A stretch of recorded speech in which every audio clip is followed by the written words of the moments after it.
Hi guys, happy Friday! Naka-pumpkin short pa din tayo. It is 7:35. What? Ano?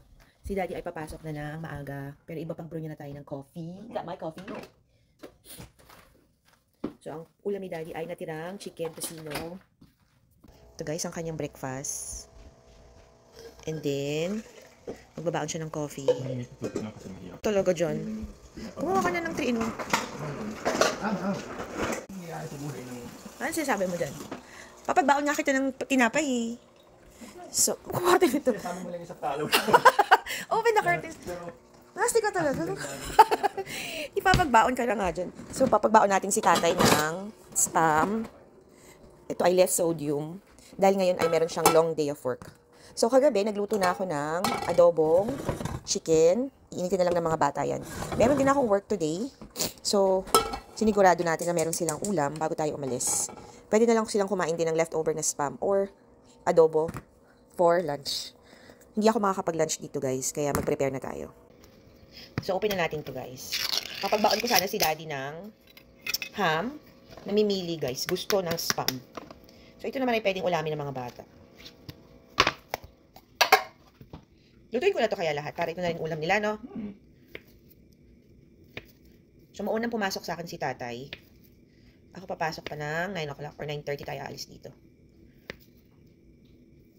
Okay. So, yun ba yung pa-pumpkin shop natin? First time na hindi kami lumabas kasama yung mga bagets kahapon, guys, sa trick or treat.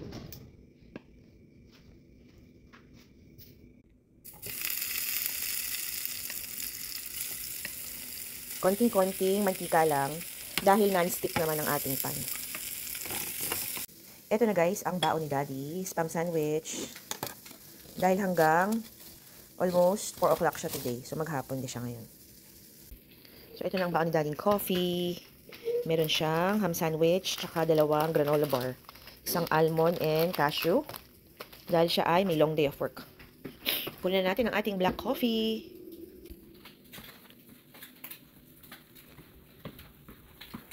Yummy!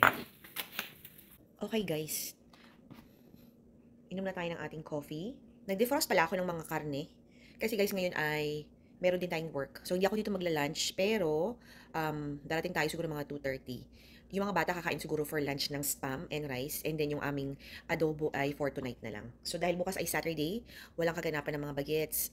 Stay at home tayo. Naglabas na ako ng mga lulutuin natin tomorrow. So, inilabas na natin ang ating pork chop. Meron tayong nabili dito sa Giant kahapon, I think. Oh, sorry, not kahapon. Naguguluhan na ako, guys. Basta nakabili tayo sa Giant ng 50% off na pork chop. Ito na din yung nabili natin drumstick. Nabili natin ng 10.29. Today is November the 1st. And then, meron tayong isang pirasong bacon dito para almusal. Meron din tayo ditong longganisa para breakfast namin ni Daddy. Dahil nga bukas ay Saturday, so sabay kami mag-aalmusal ni Daddy. Perfect yan para sa ating breakfast. Parang gusto niya magluto ng scrambled egg with bacon. Ito na is paborito ng ating mga anak na breakfast. So, dito lang natin yan i-defrost. At lulutuin natin yan tomorrow. Dahil malamig na guys, matagal naman yan bago ma-defrost. So, dyan lang yan. Yung temperature sa loob ng bahay ay 68 degrees. And then, today is Friday. Si ate ang mag-unload. However, tulog pa siya. Kaya iwan lang natin ito dito. Tinulungan ko na din siya kasi punong-puno yung ating dishwasher. Dahil meron nga tayong bisita kagabi. Medyo napuno yan ng mga hugasin. Okay. Ito lang ang ating breakfast or iinumin ngayong almusal. And then, naghahanda na si Daddy ng kanyang 3-in-1 coffee from Copico. Not sponsored. Ayan guys, pinakain na natin ang ating pets na si Nugget at Piggy Smalls. Niligpit namin to kagahapon kasi nga meron tayong bisita. So, hindi naman isang lang, yung mami lang ng kaibigan ni ate. So, nagstay siya dito for a little bit, nakapagkwentuhan muna dahil, ingat, pinicture natin ang mga dalaga sa kanilang mga costume. So, mahilig din yung mami sa houseplants. So, pinakita ko sa kanya yung ating collection ng houseplants. Talaga nag-enjoy din tayo makapagkwentuhan dahil marami din siyang alam. And, binigyan ko siya ng cuttings ng ating angel wing begonia, which is this one. So, ito meron tayong nakapropagate nito sa kitchen. Dalawa actually yung cuttings ko nito. So, wala daw siyang ganyan sa bahay. And, shinare natin ang ating houseplant. Ito naman guys, ay bigay lang sa akin ng aking isa sa mga pasyente natin. And then, na-propagate natin at marami na tayong nakuhang mga cuttings dito. Pagka guys, summer, kapag medyo mainit, napakaganda ng tubo nito. Ipapakita ko sa inyo guys yung ating lemon tree na bigay ni Daddy sa akin nung aking birthday. Tingnan nyo guys, namumulaklak na siya. Ayan. So, hopefully magkaroon tayo ng lemon soon. Ayan. Ito na rin yung angel wing begonia. Ito rin na isa sa mga cuttings, right? So, ito ang ating living room. Meron tayo diyang palmera, monstera, elephant ears, meron tayong yucca plant, meron tayo ditong wandering Jew, meron tayong photos or philodendron, ficus, spider plant, philodendron ulit. Ito naman ay from our monstera. Ito ay cuttings lang guys. Ayan. Ito ay maliit nating palm tree. And then meron tayong umbrella plant. Meron pa tayong pa-spider effect dyan. Ayan na si Daddy, paalis na siya. Pupunta na siya sa work. And then, ito ay bigay din sa amin ng aming mga patient. I don't know if this is Christmas or Thanksgiving na cactus. So, marami tayong mga tanim talaga. Ayan, meron pa tayong trick or treat dyan. Dinecoratean din natin ang ating front door ng Halloween. Yan. So, tanggalin na natin. At ibalik na natin ang ating Thanksgiving na wreath. Ayan. Ayan na guys, ang ating fall wreath. Ito na guys, tinanggal ko na ang ating door decor. Pati na din itong ating patrick or treat na door hanger. So ito, obviously, tapos na ang Halloween, itatabi na namin ni Daddy yan. Pwede natin i-reuse yan. So dalawa ang nilabas nating basket of cakes kahapon or kagabi. Ito na lang natira guys. Ayan. Meron tayo ditong mga lollipops and mga candy sticks. Meron din tayo ditong mga chocolates like Milky Way and Heat. Meron tayong Laffy Taffy. Ayan, and then itong ating mga witch. Itong witch na to guys ay sensor. Motion sensor to. Nilabas ko rin to kahapon. Ayan. Ayan. So, lagyan na natin yan dyan. Para itabi na natin. Ito tayong Happy Halloween. Take 2 pieces of treats. Kasi guys, minsan may iba. Pagka nag-trick or treat, dahil hindi naman tayo nakasilip or hindi, pinapabayaan lang natin yung basket natin sa labas. Minsan may iba kumukuha 5 or 10.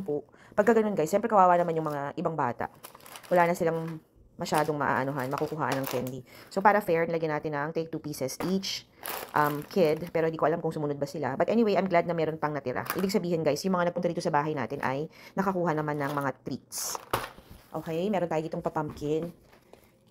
Ito guys, yung sedum na ginupit ko from the backyard. So, inilagay ko lang dito. Hindi ko alam kung ito ay tutubo. Pero, I think tayo ay successful dahil meron siya mga bagong siloy. Ayan guys, oh, nakikita niyo yung mga shoots. Ito, oh. May mga bagong shoots. Although may mga tuyo-tuyo yung pero carry lang yan. Ito rin yung ating rubber plant na merong, ayan guys, sana magtuloy-tuloy ito. Ito ay pinapagate namin from my rubber tree upstairs. Dalawa actually yan. Sana naman hindi siya mamatay. Ayan. Tingnan natin. Kasi yung rubber tree ko guys ay nasa taas. Marami na siyang branches. I don't know kung makikita siya from here. Silipin natin. Nakikita nyo ba yun?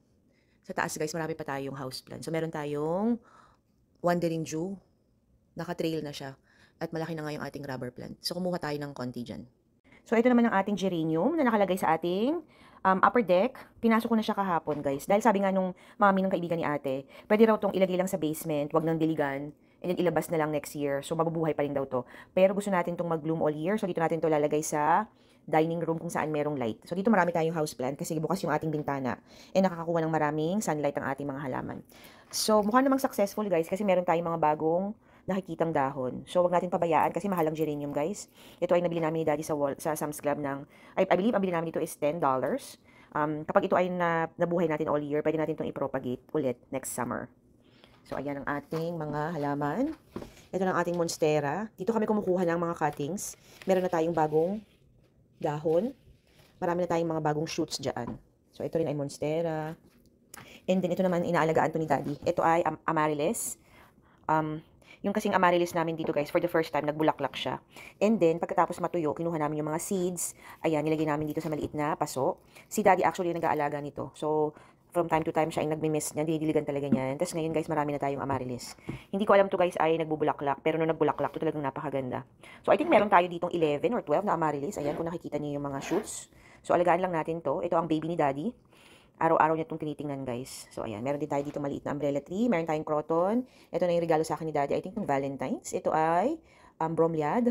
And then, ito yung ating cuttings ng ating angel wing begonia. Ito pa, guys. Ito yung klase ng binigay ko dun sa mami nung kaibigan ni ate. So, binigyan natin siya ng cuttings. Kasi, guys, dito sa kitchen, meron tayong pinropagate. Pinutulan ko na kasi yung aking angel wing ay malaki na din at saka leggy na siya. So ito guys, meron pa tayong, actually meron tayo ditong 3 pa. Binigyan ko lang siya ng isa.